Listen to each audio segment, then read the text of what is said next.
मैसूर के टाइगर नाम से प्रसिद्ध टीपू सुल्तान अंग्रेजों के खिलाफ युद्ध में अपनी बहादुरी के लिए जाने जाते हैं।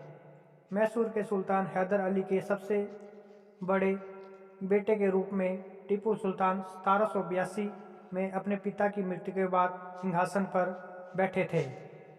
शासन के रूप में उन्होंने अपने प्रशासन में कई नई चीज़ों को लागू किया और लोह आधारित मैसूरियन रॉकेट का भी विस्तार किया, जिसे दुनिया का पहला रॉकेट कहा जाता है।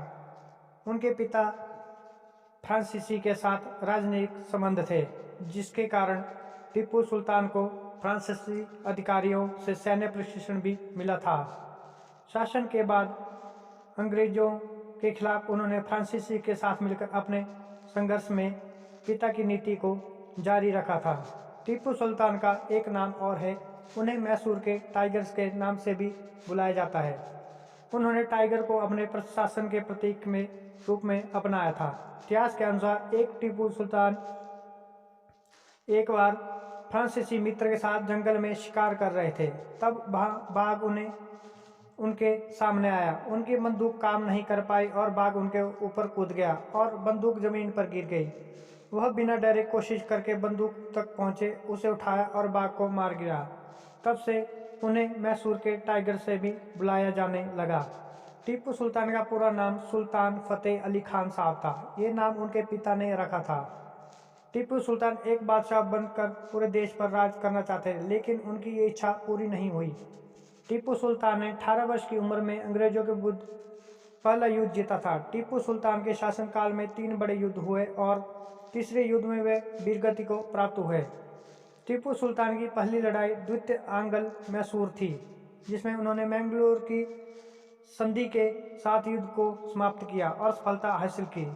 टीपू सुल्तान की तलवार पर रत्न जड़ित बाघ बना हुआ था। बताया जाता है कि टीपू की मृत्यु के बाद यह तलवार उनके शव के पास पड़ी मिली थी।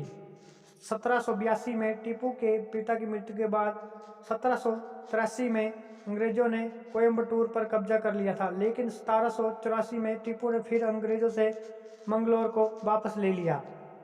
ईस्ट इंडिया कंपनी और टीपू के बीच वार्ता के बाद मार्च 1784 में मंगलोर की संधि संपन्न हुई।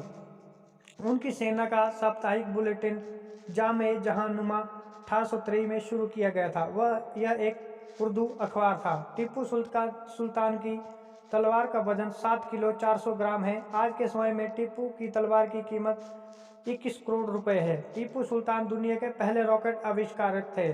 ये रॉकेट आज भी लंदन के एक म्यूजियम में रखे हुए हैं। अंग्रेजों ने इन्हें अपने साथ ले गए थे। टीपू सुल्तान की 12 संतानें थीं। पालकाड किला आज भी टीपू के का किले नाम से भी प्रसिद्ध है। यह पालकाड टाउन के मध्य भाग में स्थित है। इसका निर्माण 1766 में किया गया था। यह किला भारतीय पुरातत्व सर्वेक्षण के अंदर संरक्षित स्मारक में विस्तृत है।